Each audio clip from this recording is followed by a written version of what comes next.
The stage lights blazed, and the audience buzzed with anticipation. In the darkness of the dressing room, Barbara Streisand's hands trembled as she adjusted her dress.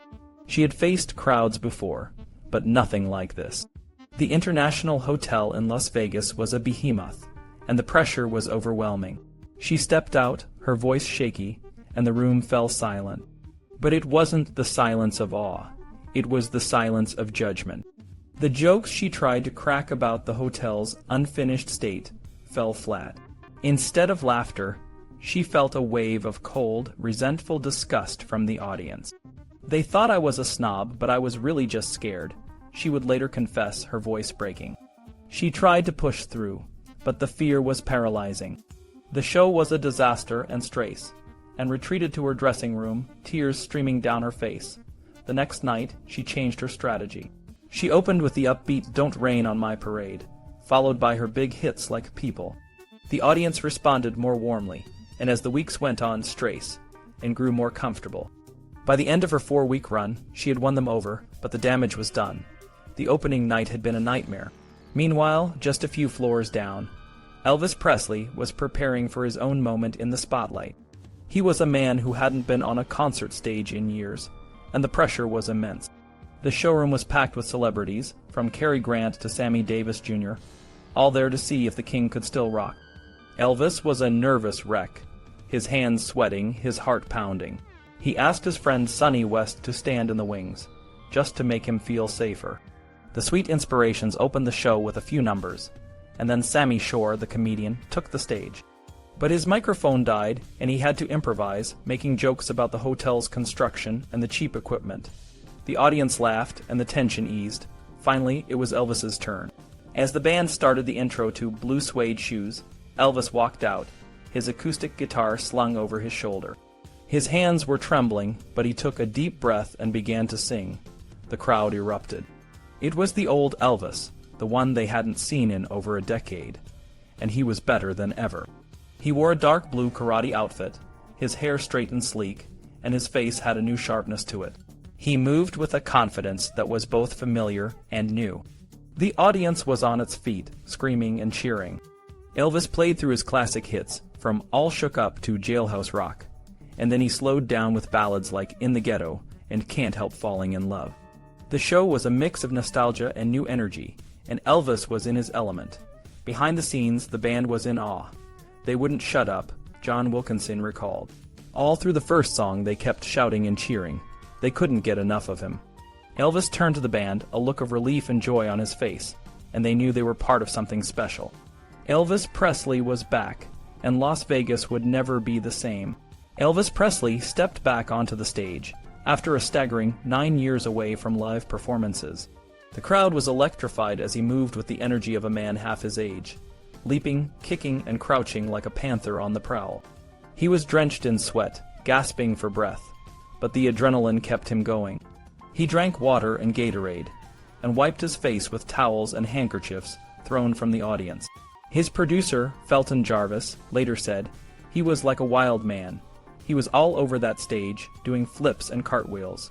He almost hurt himself." During one show, Elvis's pants split while he was doing a kick, and he had to quickly retreat backstage. His entourage formed a protective ring around him, as he changed into a new pair. This mishap led to a change in his wardrobe. From then on, he wore one-piece jumpsuits that were more forgiving in the crotch. Between songs, Elvis talked to the audience. He was nervous and a bit awkward, cracking jokes about the International Hotel's bizarre decor and its owner, Kirk Kerkorian. He even poked fun at himself, saying, "I appeared dead a few times." Despite his self-consciousness, the audience loved him. They were eager to make him feel welcome, and his sincerity was refreshing. Unlike other polished Vegas acts, Elvis was genuine and real. Musically, Elvis was a revelation. The musicians on stage were amazed by his range and stamina. Joe Macchio of the Imperials said, "We were blown away by how good he was." When the show ended, the audience gave him a standing ovation. It was a rare moment in Vegas, where the applause was genuine. As Elvis walked offstage, his entourage greeted him with applause. Sonny West, one of his closest friends, exclaimed, "Good God, you are something." Elvis grinned and said, "It felt good." Colonel Parker, who arrived a bit late, embraced Elvis, saying, "We did it." Some say they saw tears in the Colonel's eyes.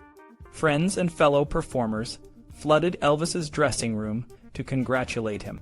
Sammy Davis Jr., who had been cheering from a front row table, gave him a big hug. Cary Grant told Elvis he had never seen a show like it. Pat Boone, who first met Elvis in 1955, brought his daughter, Debbie, who had grown up climbing all over Elvis. Carol Channing laughed when Elvis greeted her with a joke, and Bobby Vinton, the crooner of Blue Velvet, asked for a photo with Elvis. Everyone agreed that they had witnessed something extraordinary. Terry Blackwood said, "It was absolutely spectacular, totally electric from beginning to end." Bobby Morris, a veteran of the Vegas scene, added, "There was nothing to match that particular evening and that engagement at the International." Priscilla Presley, who had never seen her husband perform live, was blown away. "He owned that stage," she said. Mac Davis, who was in the audience, was amazed. "It was unbelievable. He was physically beautiful, just a specimen. You couldn't take your eyes off the guy." Women were rushing the stage, and the excitement was overwhelming. Ann Moses, an editor for Tiger Beat, said, "The overall excitement in the room was overwhelming. Every aspect of his performance was dead on." Steve Binder, who directed Elvis's 1968 NBC special, was also in the audience. He was thrilled to see Elvis fulfilling the promise of his TV comeback. "I thought he was fantastic, every bit as good as I had seen and worked with him in '68, Binder said. However, when he tried to go backstage, the guards turned him away, likely on Colonel Parker's orders. After the show, a press conference was held for the many reporters and critics in attendance. Elvis, flanked by his father, Vernon, and road manager, Joe Esposito, answered questions with candor and charm. He admitted to being nervous at first, but said, "What the heck? Get with it, man, or you might be out of a job tomorrow." He also joked about dyeing his hair and named Fats Domino, who was in the audience, as one of his influences. The reviews were overwhelmingly positive. Billboard praised his polished, confident, and talented performance, and Variety called him one of the more potent Vegas lures. The New York Times Mike John wrote, "Elvis Presley still knows how to sing rock and roll. He seems, in fact, to have lost nothing in the past decade." As the shows continued, Elvis became more comfortable and confident. He added new songs to his set, including Runaway, Baby What You Want Me to Do, and Are You Lonesome Tonight. He was known for his ability to read the audience and adjust his performance accordingly. "He always seemed to have the right mood. Every show was different," said Bobby Morris. RCA recorded several of Elvis's performances, capturing the excitement and energy of his comeback.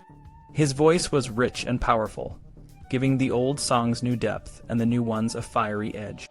In Baby What You Want Me to Do, he paid homage to Jimmy Reed's blues while adding his own rock flair. The recordings from these shows were later released on a live album, allowing fans to relive the magic of Elvis's return to the stage. Elvis found his true calling in Las Vegas, where he discovered a new level of emotional depth and dramatic flair. According to Dylan Jones, Elvis's performances in Vegas were a revelation. "He was extremely good at melodrama," Jones wrote, and actually developed the acting skills that had eluded him for over a decade.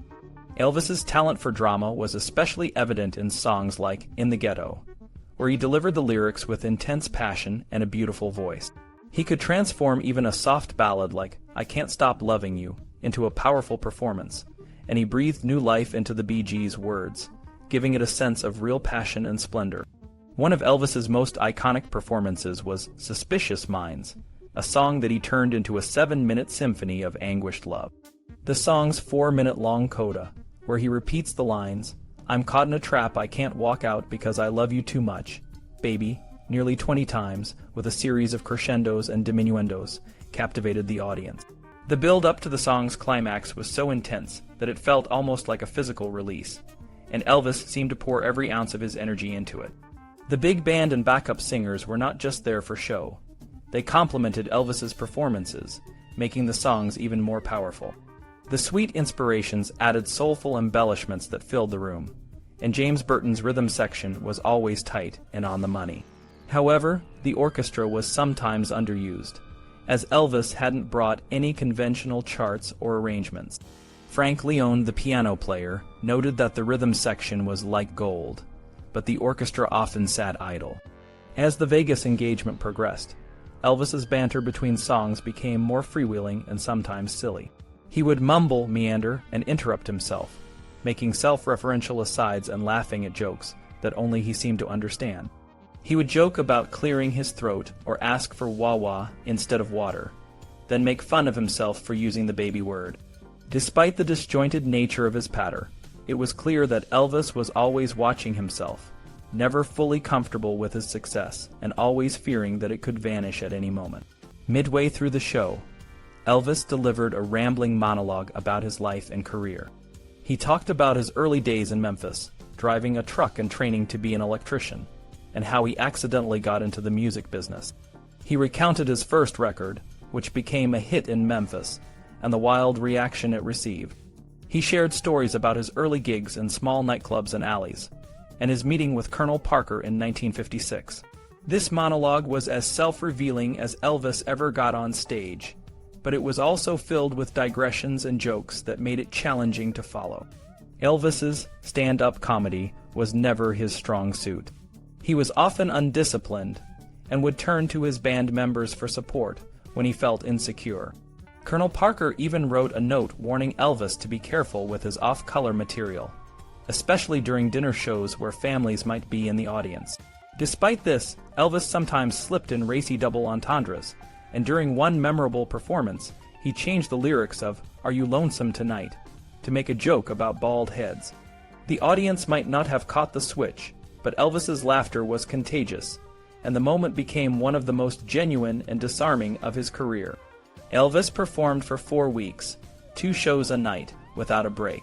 He claimed to enjoy the grueling schedule, but the constant pressure likely contributed to his increasing drug use. He relied on pills to stay alert, and more pills to sleep. Despite the toll it took on him, Elvis felt rejuvenated by his success in Vegas. He was like a newborn child, according to his friend Jerry Schilling, and he was happy for everyone involved in the show. After his midnight performances, Elvis would often hold court in his suite at the International Hotel, where he would jam with band members or sing gospel songs with the Imperials. The singers enjoyed spending time with him, but they were also glad when they could retreat to their own rooms. Elvis himself felt a conflict between his religious roots and the excesses of Vegas. He would talk about his faith with visitors like Pat Boone and Sammy Shore, and he even tried to connect with televangelist Oral Roberts. Elvis loved the shows, the women, and the all-night action, but he gambled only occasionally and drank in moderation. He was polite and interested in others, but he had little patience for those who got too drunk. Old friends from Memphis came to see him perform, and they were amazed by the reception he received. Sam Phillips, who had helped launch Elvis's career, advised him to focus on a strong rhythm section, and he was impressed by the result. Nearly every entertainer in Vegas came to see Elvis, and they were all won over. Laney Kazan, who was about to open at the Flamingo, was enchanted by his performance. Petula Clark, appearing at Caesar's Palace, was moved by his stage presence. Dave Clark, of the Dave Clark Five, was magic in Elvis's eyes. Vic Damon and Tom Jones also visited, and they shared tips about performing and the toll it took on their voices. Elvis's shows were not just a triumph of entertainment. They were a testament to his enduring talent and his ability to connect with his audience on a deep, emotional level. Elvis's return to the stage in Las Vegas was nothing short of a comeback. Priscilla, his fiancée, was often by his side, but that didn't stop him from being surrounded by beautiful women. One of these women was Joyce Bova, a young brunette from Washington, D.C., who worked for the House Armed Services Committee. She was in line to see one of Elvis's shows when a hotel employee noticed her and offered her a chance to meet him backstage. Joyce was amazed when she was brought to Elvis, who flirted with her and invited her to dinner in his suite. He even tried to convince her to extend her stay in Las Vegas. Though she had to return to Washington, they eventually met again a year later when Elvis visited the city to receive a special badge from President Nixon. For many young musicians, seeing Elvis in Vegas was a life-changing experience. Tony Brown, a 23-year-old piano player with the Stamps Quartet, one of Elvis's favorite gospel groups, was in Las Vegas to see Elvis perform. His group leader, J.D. Sumner, made the rest of the group stay on the bus, but Tony got to go backstage with Sumner to meet Elvis. Tony was in awe, saying, "Oh man, it was like going to see the Pope." Elvis looked like $1,000,000, and Tony was blown away. He later played piano for Elvis and became a successful country music producer.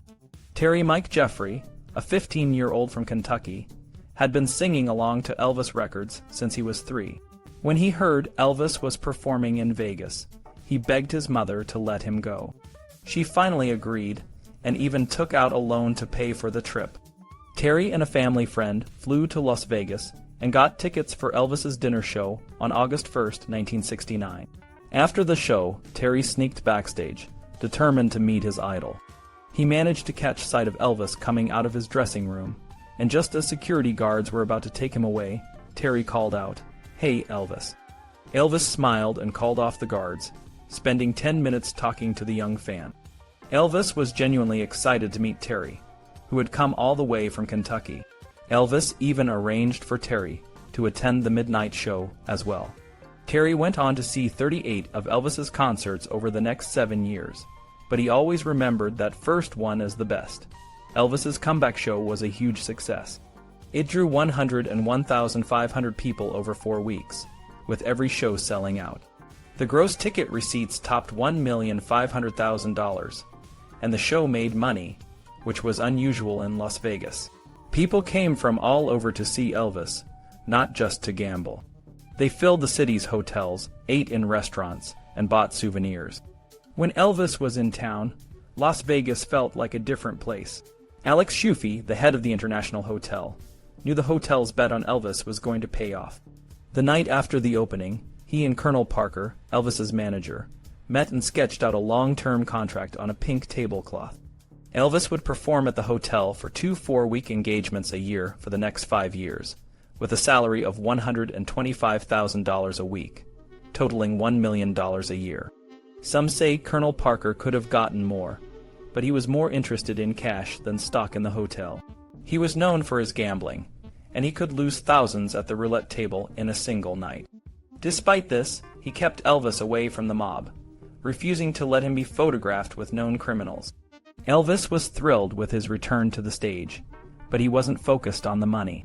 He told a British journalist, "I've wanted to perform on the stage again for the last 9 years. The strain became intolerable. I don't care about the money, you can stuff it." Colonel Parker, standing nearby, laughed and said, "He can flush all his money away if he wants to. I won't care." After the engagement, Elvis stayed in Vegas for a few more days. He went to Nancy Sinatra's opening night at the International and attended her father's party, where he saw celebrities like Kirk Douglas, Fred Astaire, and Yul Brynner. Mac Davis, a songwriter for Nancy's company, performed In the Ghetto, a song he wrote for Elvis. Davis was so nervous that he forgot the lyrics, and Elvis laughed so hard he kicked out his legs and held his stomach. Suspicious Minds was released as a single in August and quickly rose to no. 1 on the Billboard Hot 100 chart, Elvis's first no, 1 hit in 7 years. In October, RCA released a live recording of the Vegas show, which included more material from his studio sessions in Memphis. Elvis took a vacation in Hawaii with Priscilla and friends, followed by a week in the Bahamas. He returned to Las Vegas several times that fall, often without Priscilla, enjoying the attention and the city's nightlife. When he was spotted at a blackjack table with 2 beautiful women, he joked, "That's what a bad marriage does for you." Colonel Parker, seeing the success of the Vegas engagement, started planning Elvis's return to national touring. After a second engagement at the International in January, Elvis did 6 shows in 3 days at the Houston Astrodome. Then in September 1970, he went on a 6-city tour, his first in 12 years. Las Vegas, meanwhile, was feeling the impact of Elvis's success. The International Hotel had gained instant credibility, and Elvis became a symbol of the hotel. The city, which had been relying on older stars, was rejuvenated. It started to focus on younger audiences, booking shows like the musical Hair and the jazz rock band Blood, Sweat and Tears. Elvis's success showed that Las Vegas could be more than just a place for aging stars. He was still a powerful commercial force, releasing hits and filling arenas. His shows proved that Vegas could attract a younger crowd, and other artists began to see Las Vegas as a viable option. Before Elvis, it seemed that all these concert acts and rock acts would think of Vegas as a step down, said Sonny Charles, a singer in a Vegas R&B group. But Elvis came, and there was really a whole different mood. Elvis changed the perception of Las Vegas, making it an acceptable place for established artists to perform. "I think Elvis made it okay to play Vegas," said Tony Brown, who later worked with other famous singers. "It's an easier gig. You just come down the elevator and go do the show. The production is over the top, better than anything you can take on tour." Elvis started that. Elvis's return to the stage at the International Hotel in Las Vegas in 1969 was a game changer. Not everyone in Vegas was thrilled about it. Jerry Sheff, Elvis's bass player, said, "I always hated the place. In my opinion, nothing could ever make Vegas hip." Elvis found the dinner shows distracting, with all the clinking plates and glasses. But for James Burton, who had played in Vegas before, the energy Elvis brought made it all worthwhile. "It was a great place to play," he said. "We had planes coming in from Japan, and the audiences were fantastic." Some of the old Vegas crowd, like the Rat Pack, saw Elvis as an outsider. Corinne Intrater, whose husband managed the Sands, said, "Elvis was uncultured, uneducated. He knew nothing about show business, but he made the crowd happy." Despite this, Elvis tried to fit in. He would send telegrams and flowers to other performers, which made a lot of people like him. One time, Nelson Sardelli, a lounge singer, got a note from Elvis and was surprised when Elvis greeted him like an old friend. Elvis often dropped by other shows, sometimes even joining in. One night, he heard the Righteous Brothers singing, "You've Lost That Lovin' Feeling," and walked on stage to say hi. The next night, a big crowd showed up, hoping to see Elvis again. He did come, and the singer Bill Medley joked, "I don't know who he is, but he's starting to piss me off." Elvis's show was different from the usual Vegas acts. It was more like a rock concert, with a big band and a full orchestra. There were no fancy stage tricks, but Elvis's energy and the way he connected with the crowd made it special. People started planning their trips to Vegas around his shows. Elvis would perform 2 4-week engagements a year, one in winter and one in summer. This became a model for later Vegas stars, like Celine Dion. Elvis's shows brought in a lot of fans from all over the world. Some people came for a whole week of shows. The International Hotel would even give free tickets to high rollers from other hotels, and they'd do the same for Elvis's fans. When Elvis was in town, everyone did well. Elvis's show wasn't just about the music. It was about bringing people together. He wanted to bridge the gap between the old pop standards and the new rock and roll. He loved all kinds of music, from Mario Lanza to Bo Diddley. His Vegas shows were a mix of rock, blues, and ballads, and he sang with such passion that it didn't matter if the song was corny or serious. He was a great performer, and Vegas gave him the perfect stage. After the first show, there were some changes. Larry Muhobrak, the keyboard player, left, and James Burton brought in Glenn D. Hardin. Hardin wrote arrangements for Elvis, like Let It Be Me, which became a hit. Drummer Ronnie Tutt also left, but Elvis made sure to bring him back.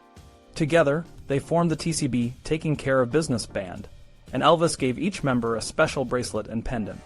Elvis's second show at the International in January 1970 was even bigger. The opening night had 1,780 people, 300 more than the first time. Elvis wore flashy jumpsuits, and he added new songs to his set, like Kentucky Rain and Don't Cry Daddy. Critics loved it, and RCA released another live album. Elvis was back, and he was better than ever. For his third show in August 1970, Joe Guercio became the new orchestra leader. He made the band sound even better, and introduced a new opening theme from 2001, A Space Odyssey. The hotel went all out, calling it the Elvis Summer Festival. Colonel Parker brought in souvenirs, and even a documentary crew. The film, Elvis, That's the Way It Is, showed Elvis in rehearsals and on stage, and it captured his magic. Elvis's shows in 1970 were a peak of his career. He was in great shape, and his performances were powerful. He could take any song, from CC Rider to The Wonder of You, and make it his own. His closing poses with his arm raised to the sky were unforgettable. His version of The Wonder of You, recorded live in Las Vegas, became a huge hit, reaching #1 in the UK. Elvis's shows in Vegas were more than just concerts. They were events that brought people together. He was the king of Las Vegas, and he ruled with his music and his heart.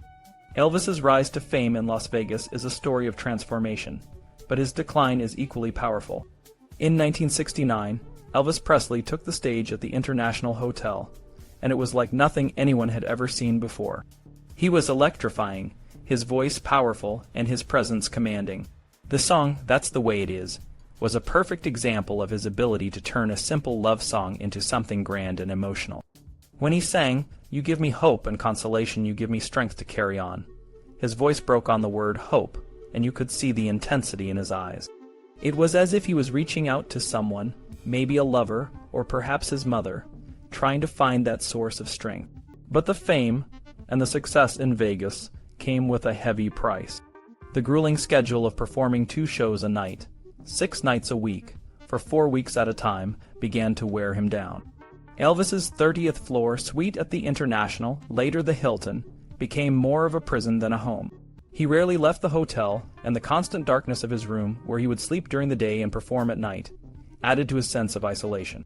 The first signs of trouble came in August 1970, when an anonymous call threatened Elvis's life. The FBI was called, and armed guards were stationed around the hotel. Elvis even carried 2 pistols on stage that night, standing sideways to make himself a smaller target. Despite the threat, the show went on, but it added to his growing paranoia and isolation. Elvis's drug use also began to spiral out of control.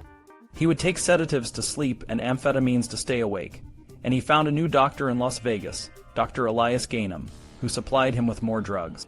His marriage to Priscilla was falling apart, and his mood swings became more erratic.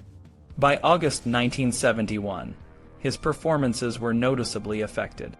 He looked puffy and listless, and his shows were often filled with karate demonstrations and fitful starts.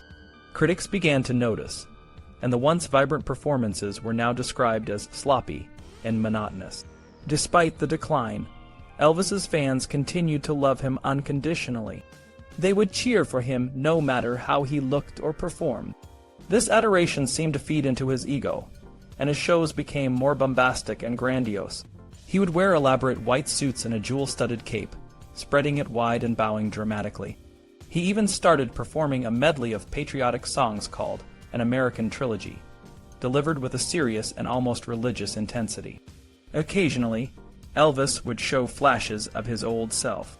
In January 1973, he starred in the TV special Aloha from Hawaii, which was broadcast live around the world. But just a few days later, he was back in Vegas, looking worn out and overweight, and more dependent on drugs. Health problems forced him to cancel several shows, and in February 1973, he was involved in a security scare when 4 men rushed the stage. Elvis, who was already on edge, responded with a karate kick, and the incident only added to his anger and frustration. His behavior became more erratic, and his shows were increasingly unpredictable. In August 1973, he came out riding on Lamar Fike's back with a toy monkey around his neck. He sang What Now My Love, while lying on a bed rolled out onto the stage and inserted X-rated lyrics into Love Me Tender. The critics were harsh, and even his inner circle was growing concerned. In October 1973, Elvis was hospitalized for 3 weeks as doctors tried to wean him off his drug dependence. He took a couple of months to rest, and when he returned to Vegas in January 1974, there was a brief improvement. But soon, he was back to his old ways, and his performances became more and more unstable. In August 1974, he rambled on about his divorce, his love for karate, and his anger at press reports of his drug use. His ex-wife, Priscilla, who was in the audience, was shocked by his public display of grievances. Even when opportunities for new challenges arose, they were quickly squashed. Elvis wanted to tour overseas, but his manager, Colonel Parker, made excuses. When Barbra Streisand offered him a role in a film, Parker's demands killed the deal. Health problems continued to plague Elvis, and in August 1975, he was so weak he could barely walk to the stage. He cut the engagement short and tried to rest, but by December 1976, his decline was glaringly obvious. He looked bloated and immobile, and his performances were mechanical and joyless. On the afternoon of August 16, 1977, Elvis was found unconscious on the bathroom floor at Graceland. He was rushed to the hospital, but it was too late. The official cause of death was cardiac arrhythmia, but an autopsy revealed traces of 14 different drugs in his system, many in potentially toxic doses. Elvis's legacy in Las Vegas is complex. He brought in huge crowds and was a massive draw for the city, but his grueling schedule and the pressures of fame took a toll. His triumph in Vegas changed the entertainment landscape, marking the end of the old nightclub shows and ushering in a new era of big star performances. But the cost of that success was high, and it ultimately contributed to his tragic decline. The 1970s were a tough time for Las Vegas. The city was changing, moving away from the old mob-controlled casinos to a new era of corporate ownership. Howard Hughes, who had arrived in Las Vegas 4 years earlier, left town just as suddenly. He was taken out of the Desert Inn on a stretcher, driven to Nellis Air Force Base, and flown to the Bahamas, never to return. In 1971, Kirk Kerkorian sold the International Hotel to the Hilton organization. This was a big deal because it was the first time a national hotel chain had a presence on the Las Vegas Strip. Kerkorian then bought a controlling interest in Hollywood's MGM Film Studio and decided to build a huge hotel in Las Vegas called the MGM Grand. It took just 18 months to build, and when it opened in December 1973, it was the biggest hotel in the world with 2,084 rooms. But the MGM Grand's size was its only real claim to fame. In 1980, a terrible fire broke out, killing 85 people. The hotel had no sprinkler system in the casino or restaurant, which was where the fire started. Despite the challenges, Las Vegas still tried to keep up its image. TV shows like Merv Griffin's and Mike Douglas's talk shows started filming in Vegas, and Jerry Lewis made it the permanent home for his Labor Day telethon for muscular dystrophy. But the city was struggling to attract new talent. Many of the old stars from the Golden Age were still around, but they were past their prime. Frank Sinatra retired in 1971, only to come back 2 years later, but he wasn't the cultural icon he once was. Dean Martin's act was getting old, and Sammy Davis Jr. was verging on self-parody. The Sands, where many of these stars once performed, lost its luster when Jack Entratter, the man who had brought them there, died in 1971. Elvis Presley's comeback in Las Vegas in 1969 was a bright spot, but it didn't bring in the new generation of rock stars. They still saw Vegas as a place for has-beens. A few younger pop singers, like Olivia Newton-John and Engelbert Humperdinck, became headliners, and country music started to gain a foothold on the Strip. But the city was becoming known for its gaudy shows and middle-brow entertainment. Critics called it an uncool polyester dump and a blight to the spirit. Elvis's show, with its flashy jumpsuits and bombastic performances, came to symbolize what people thought of Las Vegas. It was all about excess and showmanship. After Elvis, other performers tried to match his grandeur. Shows got bigger, with more musicians and elaborate stage setups. Rock and pop stars who had finished their top 40 runs saw Vegas as a place to reinvent themselves, offering a mix of nostalgia and new material. Cher, who had already performed in Las Vegas with Sonny Bono, returned to Caesar's Palace in 1979 with a show that featured 12 different Bob Mackie outfits, a mechanical bull, and a medley of rock hits. Dolly Parton made her Vegas debut at the Riviera in 1981, earning a record $350,000 a week. Wayne Newton, who considered himself Elvis's successor, expanded his show with a bigger orchestra and a tribute to Elvis. In 1976, the Aladdin Hotel opened a large theater for rock shows, with Neil Diamond as the first act. The audience that Elvis attracted was middle-class and budget-conscious. This new crowd would become the target for Las Vegas's reinvention a decade later. In 1989, Steve Wynn opened the Mirage Hotel, which was like a theme park with a rainforest, an aquarium, and a volcano that erupted every 15 minutes. This marked the beginning of a new era for Las Vegas, where theme hotels and elaborate shows became the norm. Siegfried and Roy, a magic duo known for their extravagant acts with exotic animals, became headliners at the Mirage. Their show, directed by the same team behind Broadway hits like Les Miserables, set a new standard for Vegas entertainment. In 1993, Cirque du Soleil, a Canadian circus troupe, opened its first Las Vegas show, Mr. at Treasure Island. The Cirque shows, with their acrobatics, stunts, and special effects, became a staple of the Strip, attracting millions of visitors. By the mid-1990s, Las Vegas was a full-service vacation spot, catering to both families and adults.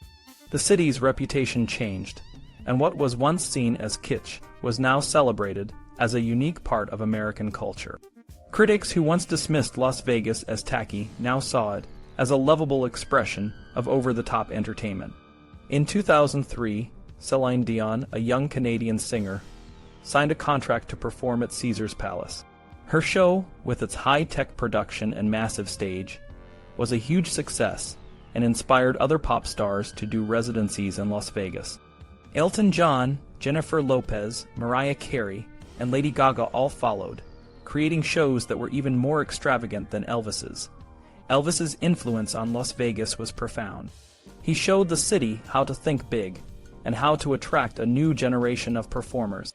Even after his death in 1977, his legacy lived on. The Hilton Hotel lowered its flag to half-staff, and a bronze statue of Elvis was unveiled at the hotel a year later. Elvis had become more than just a performer. He was a symbol of Las Vegas itself. Elvis Presley left an indelible mark on Las Vegas, a city that thrived on spectacle and glamour. His presence didn't just bring crowds. It transformed the city into a destination for fans who wanted to experience the magic of the king of rock and roll. Even after Elvis's death in 1977, his legacy continued to thrive in Vegas through impersonators, tribute shows, and memorabilia. Elvis impersonators, or Elvis tribute artists as they are often called, became a staple of the Vegas entertainment scene. These performers, from the spangled jumpsuits to the curled lip sneer, captured the essence of Elvis and brought his music to life for generations of fans. Jesse Garon, who adopted the name of Elvis's twin brother, became the official Elvis of Vegas, giving tours of the Strip in his 1955 pink Cadillac. Donnie Edwards, another notable impersonator, toured with former Elvis backup musicians and starred in his own tribute show. There were even specialized Elvis impersonators like Big Elvis, a 400-pound Pete Valley, and Little Elvis, a pint-sized Greek immigrant named Demos Greco, who performed at weddings and parties. One of the most unique ways Elvis's legacy lived on in Vegas was through the Graceland Wedding Chapel. Originally the Gretna Green Wedding Chapel, it changed its name to honor Elvis shortly after his death. The chapel conducts thousands of Elvis-themed weddings and vow renewals each year, with impersonators walking the bride down the aisle, singing Elvis songs, and sometimes even officiating the ceremony. Ron DeCar, a former performer on the Strip, became the resident Elvis at the Viva Las Vegas Wedding Chapel, bringing a touch of camp and charm to every wedding he performed. Elvis's influence extended beyond the stage and into the fabric of the city. The street leading from the Strip to the Westgate Hotel, where Elvis once stayed, was renamed Elvis Presley Boulevard. Museums and exhibits dedicated to Elvis, though they came and went, kept his memory alive. Even the smaller, nostalgic tribute shows in the casinos helped visitors relive the golden age of Vegas entertainment. Despite some signs that the city's infatuation with Elvis might have peaked, his presence remains unavoidable. The closure of the Cirque du Soleil show Viva Elvis and the short-lived Elvis exhibit at the Westgate Hotel were setbacks, but they didn't diminish the enduring appeal of the king. Elvis's music and image are still a part of the city's DNA, from the souvenir shops to the neon signs that light up the Strip. One evening, I attended an Elvis tribute show called All Shook Up and brought along Pat Gill, a longtime Vegas resident and former performer. Pat, who had met Elvis in the 1960s, was a living link to the city's past. She had grown up in South Africa, performed in Paris, and came to Vegas in 1967. She was a dancer, a photographer, and a blackjack dealer, and her life was a testament to the vibrant, hard-headed spirit of the city. Pat's stories about Elvis, her friends in the entertainment industry, and the golden age of Vegas were a reminder of the city's rich history. Las Vegas, a place that has always been about reinvention and new beginnings, has a special place in its heart for Elvis Presley. He brought a broader, middle America audience to the city and set the stage for the modern era of family-friendly entertainment. From the early days of hip-shaking rock and roll to the grandiose shows of the 1970s, Elvis's impact on Vegas is undeniable. Even as the city continues to evolve, the spirit of the king lives on, a constant reminder of the magic that made Las Vegas the city it is today.